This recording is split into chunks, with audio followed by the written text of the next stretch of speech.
আগামীকাল 16 ডিসেম্বর মহান বিজয় দিবস। বাঙালি জাতির সবচাইতে গৌরব উজ্জ্বল দিন বলা হয় মহান বিজয় দিবসকে। 1971 সালের দীর্ঘ 9 মাসের রক্তক্ষয়ী যেই মুক্তিযুদ্ধ অনুষ্ঠিত হয়েছিল, সেই মুক্তিযুদ্ধের 9 মাসের যে লড়াই, সেই লড়াই শেষ করে প্রায় 30 লক্ষ শহীদের আত্মত্যাগ এবং 2 লক্ষ মা বোনের যে সম্ভ্রম, সেই সম্ভ্রমের মূল্যে কিন্তু এই দিন অর্থাৎ যে 16 ডিসেম্বর রয়েছে, 1971 সালের 16 ডিসেম্বর কিন্তু বাঙালি জাতি তাদের যে স্বাধীনতা, বহুল কাঙ্ক্ষিত স্বাধীনতা, সেটি কিন্তু অর্জন করে এবং সেই বিজয়ের কিন্তু আগামীকাল প্রথম প্রহরেই কিন্তু বিজয়ের যে 54তম বিজয় বার্ষিকী সেটি কিন্তু উদযাপিত হবে এবং সেই বিজয়ের 54তম বৎসর উদযাপন উপলক্ষে এবং জাতির যে বীর যে শহীদ যারা রয়েছেন তাদের প্রতি যে শ্রদ্ধাঞ্জলি সেটি জ্ঞাপন করার জন্য কিন্তু পুরোপুরি প্রস্তুত সাভারের এই জাতীয় স্মৃতিসৌধ প্রাঙ্গণ। আপনাদেরকে যদি একটু দেখানোর চেষ্টা করি, এটি জাতীয় যে স্মৃতিসৌধ, সেই স্মৃতিসৌধের প্রধান ফটক। এই প্রধান ফটকের ভেতরে যে 107 একরের যে বিশাল যে স্মৃতিসৌধ প্রাঙ্গণ, সেটি কিন্তু গত 1 মাস যাবত এই যে পরিপাটি করা, ধোয়া মোছা এবং বিভিন্ন সৌন্দর্য যে বর্ধন, সেই সৌন্দর্য বর্ধনের কাজ শেষ করে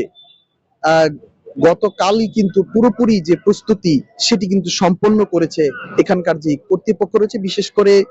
এই জাতীয় স্মৃতিসৌধ প্রাঙ্গণটি কিন্তু গণপূর্ত অধিদপ্তরের আন্ডারে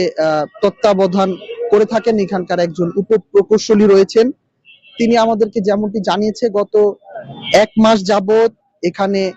1.5 শতাধিক কর্মী এবং দুটো প্রেসার মেশিন দিয়ে কিন্তু এই যে পুরো সৌধ প্রাঙ্গণটি সেটি কিন্তু ধুয়ে মুছে একেবারেই যে পরিষ্কার পরিচ্ছন্ন কার্যক্রম সেটি তারা সম্পন্ন করেছে। এর পাশাপাশি এই যে বিভিন্ন জায়গায় রঙের যে প্রলেপ সেটিও কিন্তু তারা দিয়েছে এবং পুরো সৌধ জুড়েই কিন্তু বিভিন্ন ফুল গাছ রোপণ করা হয়েছে এবং পুরনো গাছের যে ডালপালা যেগুলো ছিল সেগুলো ছেটে এটির সৌন্দর্য আরো বৃদ্ধি করা হয়েছে। এর পাশাপাশি প্রধান ফটকে কিন্তু বিভিন্ন ধরনের যে তোরণ সেগুলো কিন্তু স্থাপিত করা হয়েছে মহান বিজয় দিবস যে সৌন্দর্য বর্ধন সেটি করার জন্য। এর পাশাপাশি এই অঞ্চলটিতে সারা বছরই একটি হকারদের যে আধিপত্য থাকে, ফুটপাত দখল করে থাকে তারা। এই যে বিজয় দিবস উপলক্ষে এখানকার যে ফুটপাত সেগুলো কিন্তু ইতিমধ্যেই দখল মুক্ত করেছে এবং দখল মুক্ত করে এটির যে এই রাস্তাটি যে সেই রাস্তাটির যে চলাচল সেটিও কিন্তু নির্বিঘ্ন করার যে কাজ সেটিও কিন্তু সম্পন্ন করেছে এই আইন শৃঙ্খলা বাহিনীর পক্ষ থেকে। এবং এই যে আগামীকাল যে সৌধ যে যারা ভিআইপি যারা রয়েছে, রাষ্ট্রের রাষ্ট্রপতি, প্রধান উপদেষ্টা এবং উপদেষ্টা মন্ডলীর যারা সদস্য বৃন্দ রয়েছে, তারা কিন্তু আগামীকাল 16 ডিসেম্বর প্রথম প্রহরেই এখানে বীর শহীদদের প্রতি পুষ্পস্তবক অর্পণ করে শ্রদ্ধাঞ্জলি জানাবে এবং তাদের যে শ্রদ্ধা জ্ঞাপন পর্ব সেটি শেষ হওয়ার পর সকাল 9টা থেকে কিন্তু সর্বস্তরের যে জনতা রয়েছে তাদের জন্য এই যে সৌধ প্রাঙ্গণ সেটি কিন্তু উন্মুক্ত করে দেওয়া হবে এবং তারপরেই কিন্তু লাখো মানুষের যে ঢল, প্রতি বছরের যে লাখো মানুষের ঢল নামে এই স্মৃতিসৌধে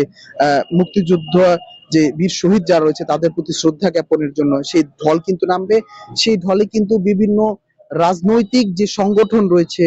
সেই রাজনৈতিক সংগঠনের নেতাকর্মীদের পাশাপাশি বিভিন্ন পেশাজীবী সংগঠন, শিক্ষার্থী, শ্রমিক সংগঠন এবং আপামর জনসাধারণের কিন্তু শ্রদ্ধার যে ফুল, সেই ফুলে ফুলে কিন্তু ভরে উঠে এই জাতীয় স্মৃতিসৌধের যে শহীদ বেদিটি রয়েছে সেটি। তো এই যে জাতীয় স্মৃতিসৌধের যে নিরাপত্তা ব্যবস্থা, এই নিরাপত্তা ব্যবস্থা নিয়ে ঢাকা রেঞ্জের যিনি ডিআইজি রয়েছেন রেজাউল করিম মল্লিক, তিনি কিন্তু সাংবাদিকদের যেমনটি জানিয়েছে এবারের যে নিরাপত্তা যে ব্যবস্থা সেটি জোরদারের জন্য 4000-এর বেশি কিন্তু আইন শৃঙ্খলা বাহিনীর সদস্যরা এই যে সৌধ প্রাঙ্গণ এবং এর আশপাশের এলাকায় কিন্তু মোতায়েন রবে। এর পাশাপাশি সাদা পোশাকে গোয়েন্দা নজরদারিও কিন্তু ইতিমধ্যেই বাড়ানো হয়েছে এবং এই পুরো এলাকায় নিরাপত্তা নিশ্চিতের জন্য বিভিন্ন ওয়াচ টাওয়ার এবং উচ্চ ক্ষমতা সম্পন্ন যে সিসিটিভি ক্যামেরা সেটিও কিন্তু স্থাপিত করা হয়েছে ইতিমধ্যে, এবং এই সৌধের যে নিরাপত্তা ব্যবস্থা সেটি রক্ষার্থে জেলা পুলিশ, ট্রাফিক পুলিশ, সাদা পোশাকের গোয়েন্দা নজরদারির পাশাপাশি আমরা কিন্তু সেনাবাহিনীর সদস্যদেরকেও এখানে দেখতে পাচ্ছি। এবং এই পুরো যে নিরাপত্তা নিশ্চিতে যা যা করণীয় সেটি কিন্তু ইতিমধ্যেই সম্পন্ন করেছে বলে আমাদেরকে জানিয়েছে ঢাকা রেঞ্জের যিনি ডিআইজি রয়েছেন তিনি। এর পাশাপাশি এই যে সৌধ প্রাঙ্গণে কিন্তু ডগ স্কোয়াড দিয়েও কিন্তু তল্লাশি কার্যক্রম পরিচালিত হয়েছে, আমরা যেমন শুনতে পেরেছি তেমনটি। তো আহ, আগামীকাল 16ই ডিসেম্বর যে মহান বিজয় দিবসের যে 54তম বিজয় দিবসের যে বার্ষিকী সেটি উদযাপনের জন্য বলা যায় যে এখন পুরোপুরি প্রস্তুত রয়েছে সাভারের জাতীয় স্মৃতিসৌধ প্রাঙ্গণ। এই ছিল আমার কাছে সাভারের জাতীয় স্মৃতিসৌধের